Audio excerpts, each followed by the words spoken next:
We are recording this podcast on the lands of the Wurundjeri people of the Kulin Nation. We wish to pay our respects to elders past, present and emerging, and extend our respects to any Aboriginal or Torres Strait Islander people who may be listening. Hi everybody, I'm Priscilla. And I'm Elise. Welcome to Novel Feelings, where we discuss representations of mental health issues in fiction novels.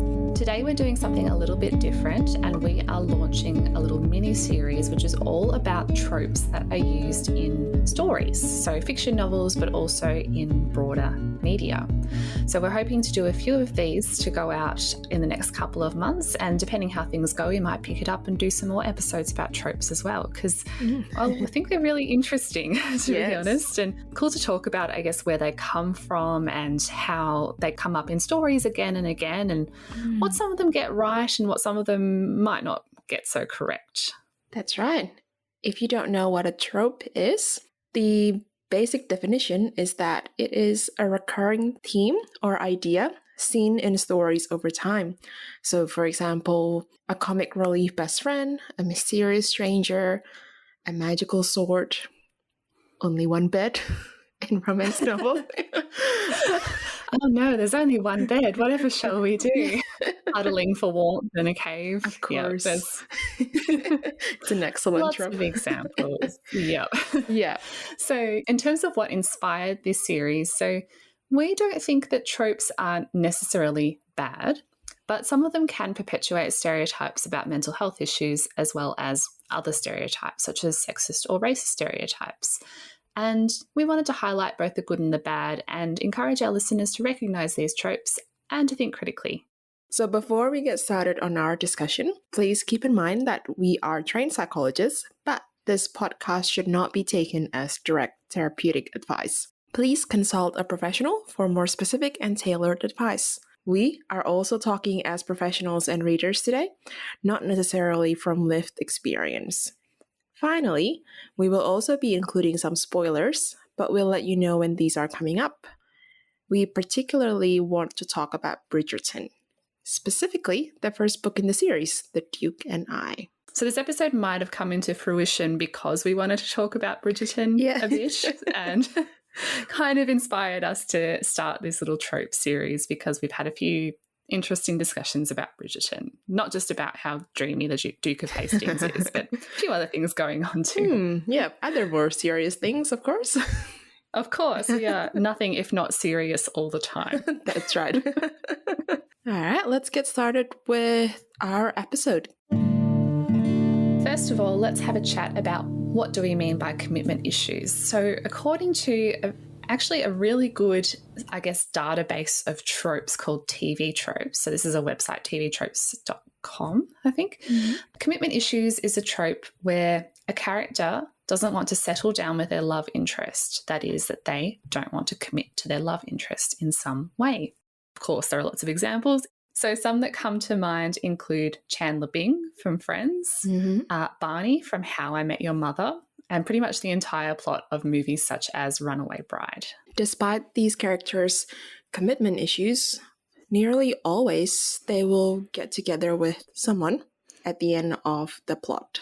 Keep in mind that most well-known examples from popular media are heterosexual monogamous relationships, so that is what we are focusing on today, but we fully recognize the diversity of experiences here. Absolutely. A lot of romance novels include this trope in some capacity. So how many times have you seen a romance novel, romance story, where one character isn't quite sure about whether they want to commit to the other, but by the end of the novel, they are, of course, together and have their happily ever after, or their happily ever after for now. The most topical example at the moment would probably be Simon from Bridgerton, so the Duke of Hastings, who would rather die than marry his love interest, Daphne. Bit extreme, but, you know.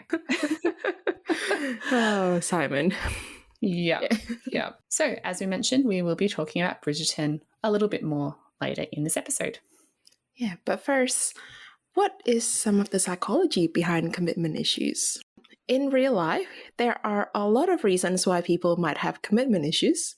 They might have certain beliefs about relationships, so thinking that a committed relationship is boring, peer pressure from friends not to settle down, fear of missing out on the single life, Mm. believe that committing is happening too fast compared to others in their social groups, perhaps. Mhm. They may also have certain beliefs about themselves, like believing they're not desirable or attractive, not good enough, and having worries about the future.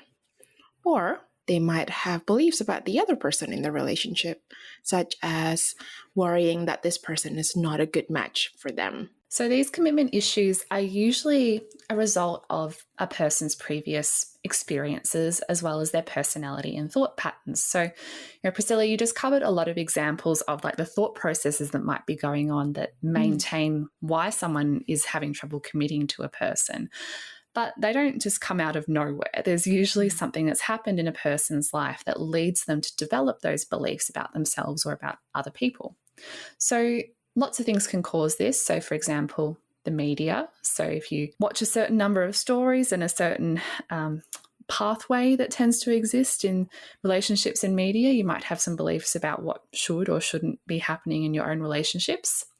Previous negative experiences with relationships, such as being neglected by a previous partner, being abandoned or cheated on, or just not being in a very healthy relationship, as well as peer groups. So what other people around you are experiencing and how they're behaving and what messages they're sending to you. One key thing as well is that commitment issues may also be impacted by your parents' relationships. So we are going to start going a little bit more nerdy when we are doing this and going a bit more into our studies and the theory behind this. So we're interested in talking about attachment theory. Let's define what attachment theory is to begin with. According to this theory, the blueprint for the way you relate to other people is formed in the first few years of your life with your main caregiver. So as social creatures, we need to bond to someone. It's just an intrinsic human need. The type of bonding that we have affects how we learn to regulate our own emotions, how fearful we are, and how we approach future relationships. This theory was first applied and developed in Western cultures, so small differences have been observed across cultures. However, the key aspects of this theory are considered to be pretty much universal. And just note as well that this theory was first developed and then later refined in around the 60s by Ainsworth and Bowlby. And since then, it's been studied a lot and, has been critiqued to death. But in general, the research is pretty solid, that it seems to be a pretty solidly backed up theory that's been observed in lots of different studies, lots of different cultures. And there are these particular patterns that we're about to go through in a moment. Once this blueprint is established, so it kind of stays with you to a degree and it influences how you approach relationships and empathy, including romantic relationships. I'll just stop and quickly mention that lots of experiences also impact on our relationships. It's not just your relationship with your own parents, but it is an important one and one that is of interest to us, hence we're talking about it today. I was going to put some sort of metaphor about blueprints and buildings, but I know nothing about architecture, so I won't do that. Well, this might be the blueprint, but depending on the building company you get, your life experiences, that depends how it's actually built, I suppose. But okay. I hope that makes sense. I apologize to any architects and engineers who may be listening. We will stick to our field. Yes. Okay, so there are 4 main types of attachment. There is secure attachment, which is the most desirable type. When your caregiver knows your sign and responds appropriately, shows affection, and is emotionally available when you are distressed, you are likely to have a positive view of yourself and the world. So you can be independent, but you also want to have close relationships with other people. People with this style of attachment are not likely to develop commitment issues unless, as we said before, there are other life experiences. Kind of like the healthiest blueprint in a way, the one that sets you up to have the most positive expectations in relationships and positive behavior towards others. So lots of benefits that come from having this secure attachment style. So that's why we think it's the most desirable. That's right. The second style of attachment is called anxious avoidant. A summary, I suppose, of this style is To get close is to be rejected. As a baby, your caregiver might be dismissive of your concerns and feelings and shows little affection. So people with this attachment style tend to be loners and rather emotionally removed from others. This might already be ringing some bells when we're talking about commitment issues, but we'll come back to that in a moment. Mm-hmm. So the third style is known as anxious ambivalent attachment. So a summary of this attachment style is to be close is to feel smothered. So in these instances, a caregiver likely wants to keep a child close and does this by accepting difficult behaviour, pleading with the child when they're upset, or has issues with leaving the child. So people who have this attachment style tend to seek approval a lot from others, but have a lot of self-doubt and potentially self-esteem issues, can often be feeling quite insecure in relationships and often feel quite dependent on a significant other. So this is the kind of quote-unquote clingy attachment style. I don't like using that word clingy, but that's the one that comes to mind from this. But not feeling very secure in relationships, essentially. So you can see how that might lead to some issues with how healthy your relationship might be too. Yeah. And then finally, we have disorganized attachment. So this is number 4 of 4. So the source of my support is also the source of danger. So this is a particularly difficult experience to have, and it's not really actually considered an attachment. It's considered a lack of an attachment. So if you have this disorganized style, this is often found in individuals who've had some kind of significant early childhood trauma, particularly abuse from their parents, so types of violence, sexual abuse. So often these people might want relationships until they're emotionally close, and then they become afraid that they're going to get hurt and often have a lot of difficulty trusting others. And there are a number of difficulties in adulthood that are associated with having this disorganized style as well. It's not a very nice blueprint to have, I suppose. It can set you up for a lot of difficulties. It's definitely not it doesn't mean that you can't have a great life if this was your attachment style, but it does set things to be a bit trickier, unfortunately, for people who experience this. Remember when we have this lecture and everyone was looking around like, oh, that one's me? Pretty much every psych lecture we have is everybody self-diagnosing themselves.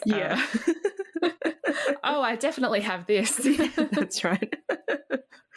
I don't know about you, but I have a suspicion about what my own attachment style is. Yeah, same. So those are the 4 styles of attachment. So secure, anxious avoidant, anxious ambivalent, and disorganized. Now we get into our excuse to talk more about Bridgerton. Hi, I'm Michael. I'm Barbara. And I'm Lauren. We are the hosts of Badass Literature Society, a book review podcast where we take book recommendations from listeners like you, read them, and then discuss them on our show. Join us once a month as we dive into the books you picked and talk about them. And don't miss our bonus episodes covering all sorts of random bookish topics that come out in between reviews. Don't worry, if you want to read one of the books, the first part of each episode is designated spoiler-free, so you can listen and see if you'd like to read it, and then come back and listen to the rest later. You can find Badass Literature Society on Apple Podcasts, iHeartRadio, Spotify, Amazon Podcasts, and anywhere else you like to listen. Now, back to the show. So, we essentially want to use Bridgerton to illustrate a couple of these attachment styles. So applying attachment theory to the main couple from The Duke and I, which is the first Bridgerton book, and the focus of the Netflix series Bridgerton. If you're not one of the, 6 million households that watch the series. That's amazing, isn't it? Isn't it now like the most watched on Netflix? I think so. It's done very well for itself anyway, and definitely caused a bit of a surge in romance novels sales too, which is really exciting. I'm just happy because this might mean more romance adaptations. Yay! So spoilers coming up for Bridgerton. Here's a summary of The Duke and I. In the ballrooms and drawing rooms of Regency London, rules abound. From their earliest days, children of aristocrats learn how to address an earl and curtsy before a prince, while other dictates of the ton are unspoken yet universally understood. A proper duke should be imperious and aloof. A young marriageable lady should be amiable, but not too amiable. Daphne Bridgerton has always failed at the latter. The fourth of 8 siblings in her close-knit family, she has formed friendships with the most eligible young men in London. Everyone likes Daphne for her kindness and wit, but no one truly desires her. She is simply too honest for that, too unwilling to play the romantic games that captivate gentlemen. Amiability is not a characteristic shared by Simon Bassett, Duke of Hastings. Recently returned to England from abroad, he intends to shun both marriage and society, just as his callous father shunned Simon throughout his painful childhood. Yet, an encounter with his best friend's sister offers another option. If Daphne agrees to a fake courtship, Simon can deter the mamas who parade their daughters before him. Daphne, meanwhile, will see her prospects and her reputation soar. The plan works like a charm at first. But amid the glittering, gossipy, cutthroat world of London's elite, there is only one certainty. Love ignores every rule. Okay, so long synopsis. Yet, believe it or not, much less plot happens in the novel than happens in the TV show in terms of characters and side plots and so on. So Yeah. we are mostly focusing on the novel today, which is very much centered around the relationship between Daphne and Simon, our 2 main characters. So what if we apply the attachment theory to our main couple? Okay, what do you think about Daphne, Elise? Okay, so if I had to guess, I would say that Daphne has a secure attachment style. So keep in mind that people who have secure attachment styles have a caregiver who's responsive to their needs, growing up in generally quite a safe environment. Essentially, their caregiver responds to their emotions appropriately and feels like a safe base to them. So in this case, Daphne's mother, Violet, seems to be quite an affectionate mother. She's quite in tune with her children's needs, even though she has 8 children. Yeah. My goodness, can't even imagine. I know it was common then and obviously still happens today, but it does feel like a lot of children. So, she seems to be quite a responsive mother, gets along well with her children and is quite a safe base for them. Although, as we as we know in the story, if you have read or seen Bridgerton, maybe not so good with communicating about sex ed. But yes, shocking considering she has 8 children, so they have had to come from somewhere. You'd think she would have known what key messages to tell her daughter instead of just vague allusions, which cause a lot of complications throughout the story. But there you go.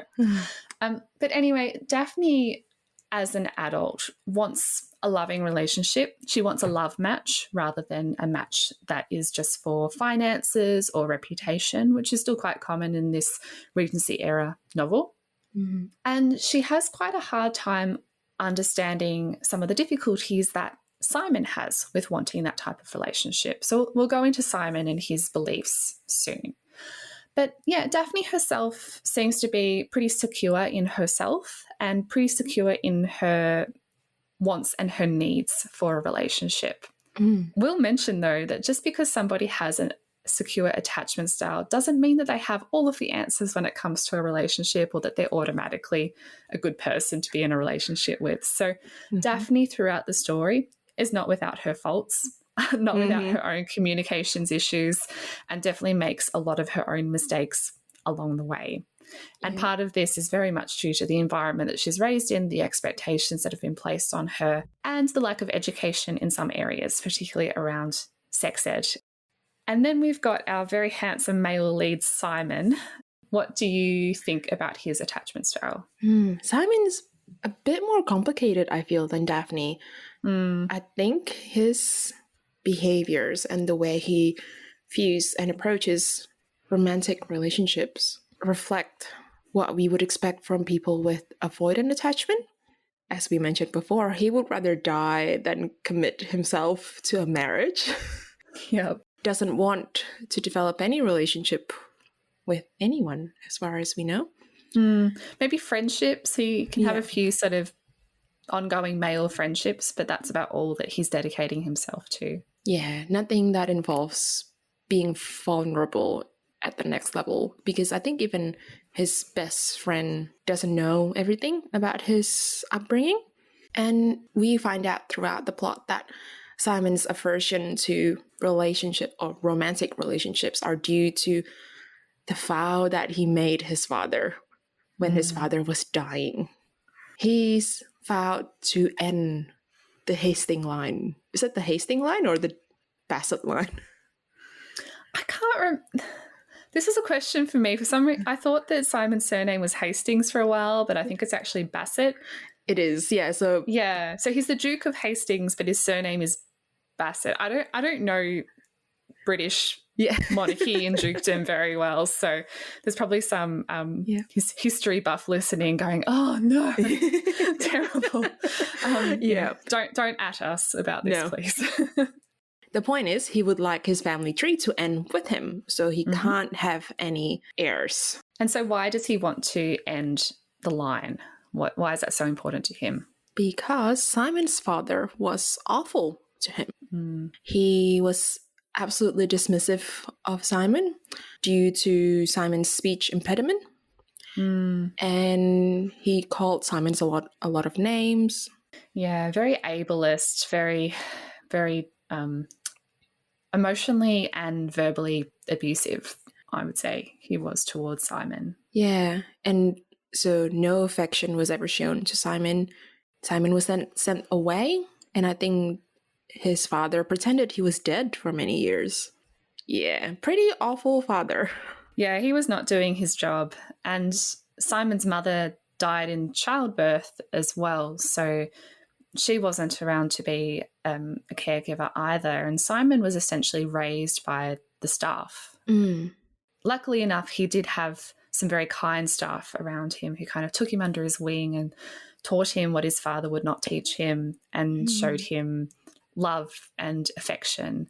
But the relationship with his father, I guess, was still always hanging over his head, because he, at least when he was a child, he desperately sought his father's approval, and his father just wouldn't give it to him. He just kept pushing him away, to the point where Simon even, through a lot of hard work, he managed to reduce the impact of his stutter to the point where he was barely stuttering at all.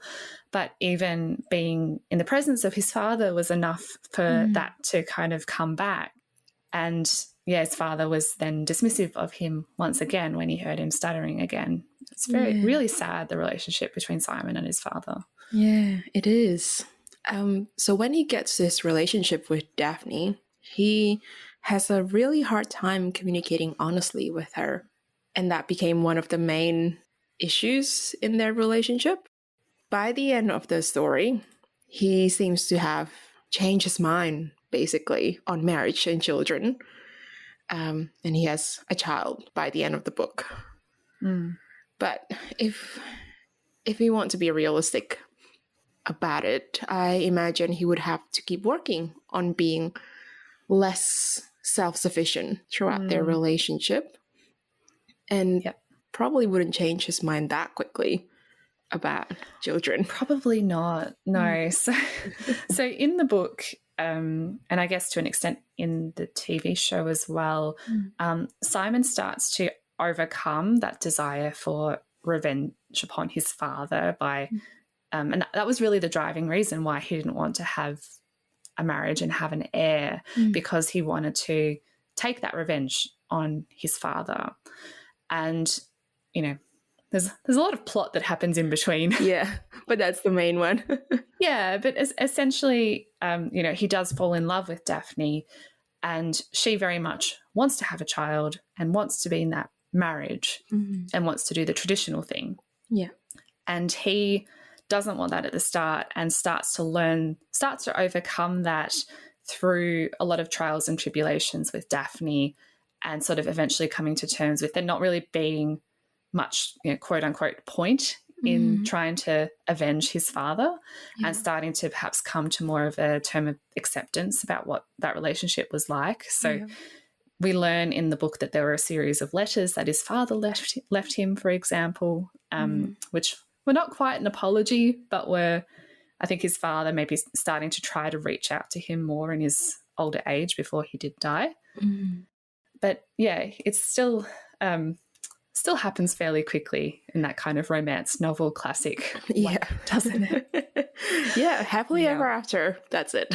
Yeah. But look, just back to attachment theory, I would agree that Simon probably has this avoidant attachment style because of that relationship with his father pushing him away. We mentioned that the description of avoidant attachment is to get close is to be rejected. So a caregiver being dismissive of concerns and feelings and showing very little affection. It's definitely what happened with Simon's father to quite an extreme degree as well. So yeah, I do want to acknowledge that what his father was doing was abusive towards Simon, and hence it having such a big impact on him. But then in this story, you've got somebody with secure attachment falling in love with someone with avoidant attachment, which can cause a lot of difficulties. Watch the series if you want to know what those difficulties are. Yes, we won't go into all of the plot details. No, today. because we will go into a rant about stuff, so let's not. We could double the length of this episode if we wanted to rant about it, but let's just say that both characters do some fairly awful things to each other. And I think in both of our opinions, there's something that Daphne does to Simon which is not very adequately handled, I would say, in either the novel or the TV show. It's slightly different between them, but equally bad. And I do wish that the writers had approached that with a little bit more complexity. Yeah, absolutely. I think this is a good point for us to note that secure attachment is perhaps the most common attachment style, but it is not universal. From the research that we could find, estimates suggest that about 50% of the population is secure, 20% is anxious, 25% is avoidant, and 5% is disorganized. And as romance novels would like to teach us, it is possible to recognize our fears and unhealthy patterns and work towards making better choices, as Simon and Daphne eventually learn as well. So what do you think the Duke and I gets right about this trope, this commitment issues trope? I think that they hit the nail on the head with how parental relationships impact on our relationship styles, beliefs, and patterns as adults. And that the emotional abuse that you experience as a child can stay with you and have a big impact throughout your life. Remember that excellent tweet that we saw from the podcast, What Would Denry Do? Yes. Men would rather end the ducal line than go to therapy. So good. Yes. So I guess, it sort of gets the idea of like what causes these commitment issues. I think it does a really good job of that, more so than what I think a lot of other stories do, where these commitment issues sometimes come out of nowhere. Well, what about what they get wrong, do you think? What was problematic about how the Duke and I handled this trope? So I think, as you've mentioned earlier, it does sort of, the commitment issues do get resolved quite quickly.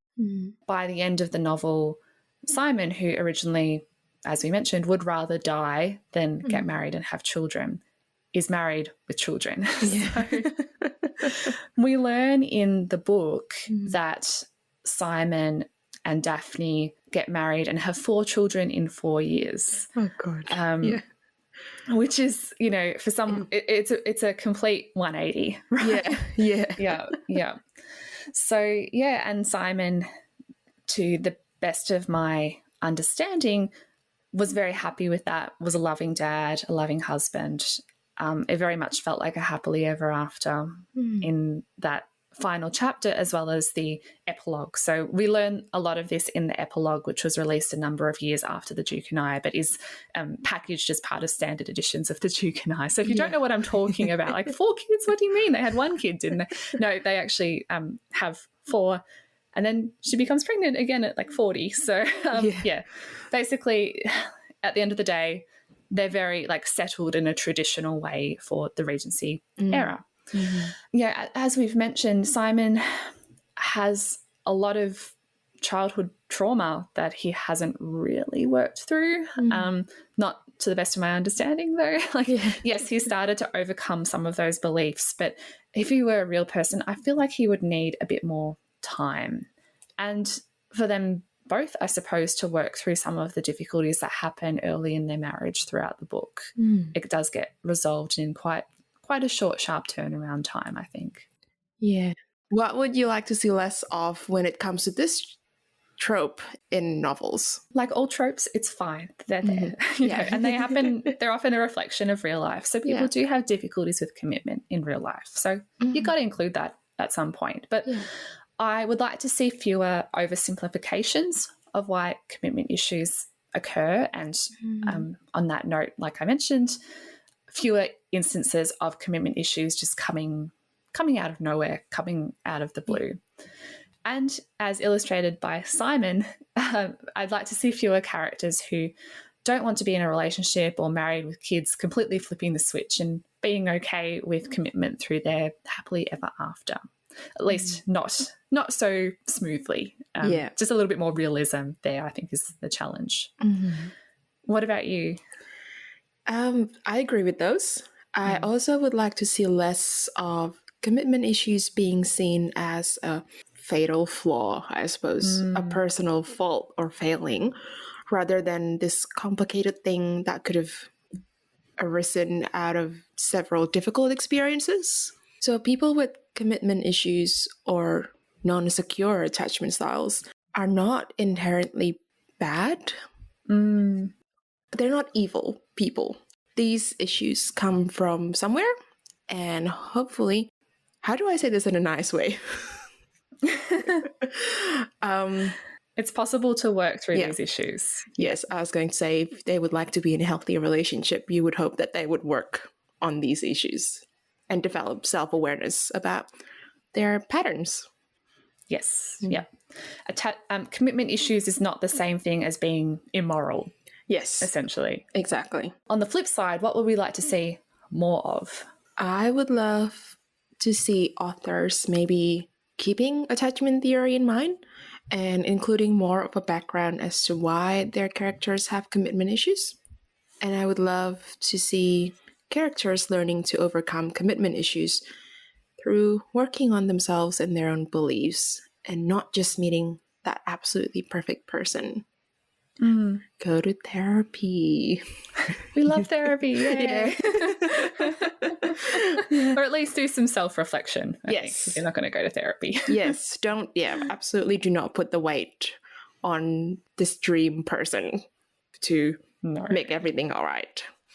Yeah. What about you, Elise? What would you like to see more of? Yeah, I agree completely. And one thing I want to add is related to commitment issues. I would like to see more validation of different life pathways that might be considered less traditional without these being disregarded as commitment issues. So, you know, it's perfectly fine to not want to get married or to not want kids or to not do things in a certain order, just as, you know, it's fine if you don't want to be in a monogamous relationship, as long as everybody's consenting and you're communicating with any intimate partners you have and you're on the same level with what you want, or at least working towards that point.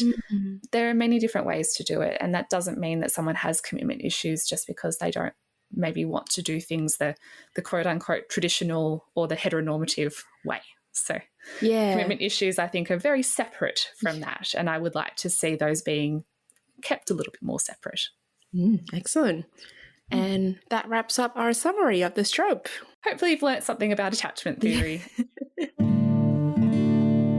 Now we will quickly mention what is going up on the blog post on our website to link in with this episode. On our website, some of the resources we'll link to include a summary of attachment theory if you'd like to learn more, and some more information about commitment issues and how to work through these if you would like to learn about that as well. Now, this might come as not at all a surprise to some of you, but there are whole shelves of books with commitment issues as a trope on Goodreads, and we will link to that as well. We will link to the page about commitment issues from tvtropes.com if you would like to have a more in-depth read of this particular trope. TV Tropes is one of those websites that you can go to and just get completely lost because you learn that everything is a trope and everything is linked. So in the summary for commitment issues, there's all these different subtypes of commitment issues and other tropes that come up. And I always start going down the rabbit hole of learning about tropes because I think they're so interesting. Absolutely. And if you want to know more about Bridgerton, or if you've seen the TV show but not sure if you want to commit to an 8-book series, check out What Would Danbury Do, a podcast that summarizes the Bridgerton books and also gives excellent recommendations about what else to read. See, I really need to check it out because I have watched Netflix and read book 1 and I don't know if I want to commit to the rest of the books. So I'm sorry, it's not like me to not recommend a romance novel, but it's just dated, I feel. And yeah, there are other romance novels that address some of the tropes and issues better. It was okay, it was enjoyable enough, but I did have quite a number of criticisms about the plot line. And to be honest, I enjoyed the Netflix show more than I enjoyed the book, which I don't often say when it comes to books versus their adaptations. But yeah, I think it was modernized a bit, but also with a number of subplots going on and the plots that are drawn, I think, from latter novels or just modified. I did find it quite enjoyable. And that wraps us up for today. And it also wraps up our first episode of this little mini-series. Please remember to subscribe and follow us to keep up to date with us and to know when our new episodes are posted. The next episode should go up in April, the second in this cool mini-series. Remember to check out our website novelfeelings.com, where we post an episode summary, links to further reading, as well as information about getting support for you or someone you care about. And if you like us, please remember to leave us a review on Apple Podcasts or wherever you get your podcasts. Want to ask us a question or chat? You can send us a message via our website.